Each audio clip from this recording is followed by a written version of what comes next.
Hello, ഇന്നൊരു Sunday food വ്ളോഗാട്ടോ. അങ്ങനെ അപ്പോൾ നമ്മളിന്ന് രാവിലെ ചക്കയിട്ടപ്പോൾ നമുക്ക് അതിൻ്റെ കൂടെ സ്പെഷ്യൽ വേണമല്ലോ.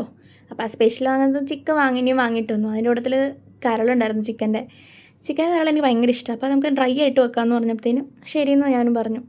അപ്പോൾ അങ്ങനെ നമ്മൾ സൈഡിൽ ചിക്കൻ കറിയൊക്കെ വെക്കാൻ തുടങ്ങി. സവോള, ഇഞ്ചി, വെളുത്തുള്ളി, കരിവേപ്പിലൊക്കെ ഇട്ട് സോട്ട് ചെയ്ത് അതിനോട് തന്നെ നമ്മുടെ കരളും സൈഡിലാവുന്നുണ്ട് കേട്ടോ. അതിനകത്തും സവോളയും ഇഞ്ചി, വെളുത്തുള്ളി, കരിവേപ്പിലൊക്കെ ഇട്ടിട്ട് അത് സോട്ട് ചെയ്ത് പിന്നെ പൊടികളായ മുളക് പൊടി, മഞ്ഞൾപ്പൊടിയും, ചിക്കൻ മസാല, മല്ലിപ്പൊടിയൊക്കെ ഇട്ടിട്ട് ജസ്റ്റ് സോട്ട് ചെയ്ത് കുറച്ചും കൂടെ ഉപ്പിട്ടിട്ടോ നമ്മൾ. അപ്പം അങ്ങനെ സോട്ട് ചെയ്ത് ആ സൈഡിലും അതുപോലെ തന്നെ മുളക് പൊടി, മഞ്ഞൾപ്പൊടി ഒക്കെ ഇട്ടിട്ട് സെറ്റാക്കി ചിക്കൻ മസാലയും. അപ്പോൾ ചിക്കൻ നമ്മൾ എന്നിട്ടിട്ട് അതൊന്ന് ഇളക്കി വെച്ചു. എന്നിട്ട് ഒരു 5 മിനിറ്റ് കഴിഞ്ഞപ്പോഴത്തേനും നമ്മൾ കുറച്ചും കൂടെ വെള്ളം ഒഴിച്ചിട്ട് വേവിക്കാൻ വെച്ച്. അപ്പോൾ സൈഡിൽ നമ്മുടെ ചക്കയൊക്കെ ആയിട്ടുണ്ട് കേട്ടോ. ചക്ക ആവുന്നുണ്ട്. അങ്ങനെ നമ്മുടെ കറി സെറ്റായി. കരൾ സെറ്റായപ്പോഴത്തേനും അത് ഇച്ചിരി പൊടിഞ്ഞു പോയി. പിന്നെ ചക്കപ്പുഴുക്കും സെറ്റായി. അങ്ങനെ അപ്പോൾ കഴിച്ച്.